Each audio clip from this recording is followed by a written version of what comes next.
5 ಗ್ಯಾರಂಟಿಗಳನ್ನು ಘೋಷಣೆ ಮಾಡಿ ನನ್ನ ಹಳ್ಳಿಯ ತಾಯಂದಿರು ಸ್ವಲ್ಪ ದಾರಿ ತಪ್ಪಿದ್ದಾರೆ. ನನ್ನ ಹಳ್ಳಿಯ ತಾಯಂದಿರು ಸ್ವಲ್ಪ ದಾರಿ ತಪ್ಪಿದ್ದಾರೆ. ನನ್ನ ಹಳ್ಳಿಯ ತಾಯಂದಿರು ಸ್ವಲ್ಪ ದಾರಿ ತಪ್ಪಿದ್ದಾರೆ.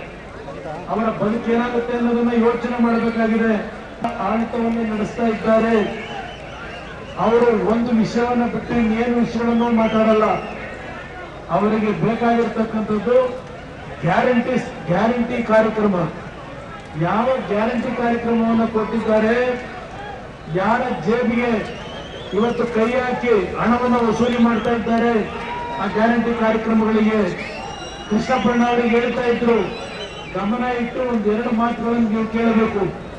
ಇವತ್ತು ಈ ಸರ್ಕಾರ ಕಳೆದ ಚುನಾವಣೆಯಲ್ಲಿ 5 ಗ್ಯಾರಂಟಿಗಳನ್ನು ಘೋಷಣೆ ಮಾಡಿ ನನ್ನ ಹಳ್ಳಿಯ ತಾಯಂದಿರು ಸ್ವಲ್ಪ ದಾರಿ ತಪ್ಪಿದ್ದಾರೆ. ಅವರ ಬದುಕೇನಾಗುತ್ತೆ ಅನ್ನೋದನ್ನ ಯೋಚನೆ ಮಾಡಬೇಕಾಗಿದೆ. ನಿಮ್ಮ ಕುಟುಂಬದ ಬದುಕೇನಾಗಬೇಕು ಯೋಚನೆ ಮಾಡಬೇಕಾಗಿದೆ. ಈ 5 ಹೇಳ್ತೀರಣ್ಣ, ಒಬ್ಬರ ವಿಷಯನ ಬರ್ತೀನಿ ಒಂದು ನಿಮಿಷ. ಇವತ್ತು ಅವರಿಗೆ 5 ಗ್ಯಾರಂಟಿ ಬಿಟ್ಟು ಬೇರೆ ಇನ್ನೇನೂ ಇಲ್ಲ. 5 ಗ್ಯಾರಂಟಿಯ ವಿಷಯದಲ್ಲಿ ಬೆಳಗ್ಗೆ ಎದ್ದು ಪತ್ರಿಕೆ ತೆಗಿರಿ, ಬರೀ 5 ಗ್ಯಾರಂಟಿ ಎಂದು